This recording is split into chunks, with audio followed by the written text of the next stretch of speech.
ពីមុខនេះគឺអាចផ្ដល់ប្រូតេអ៊ីនប្រហែលជា100 ក្រាមដូចគ្នាមួយគឺសាច់ទ្រូងមាន់ស្រស់500 ក្រាមមួយគឺជាម្សៅសាច់ទ្រូងមាន់10 ស្លាបព្រាមួយថ្ងៃញ៉ាំសាច់ទ្រូងមាន់កន្លះគីឡូ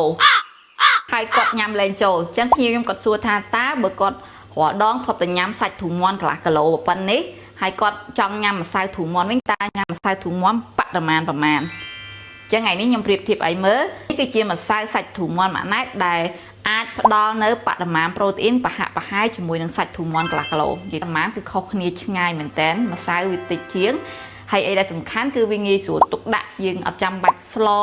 យើងចង់យកញ៉ាំពេលណាបានពេលហ្នឹងហើយការញ៉ាំយើងអាចកូរជាមួយទឹកកូរជាមួយទឹកដោះគោឬក៏ក្លុកជាមួយផ្លែឈើញ៉ាំក៏បានអញ្ចឹងសម្រាប់បងដែលគាត់ញ៉ាំសាច់ទ្រូងមាន់លែងចូលហើយគាត់នៅតែត្រូវការប្រូតេអ៊ីនពីធម្មជាតិរបស់ធម្មជាតិ 100% ហ្មងគឺអាចសាកម្សៅទ្រូងមាន់ម៉ាក់ដែរបាន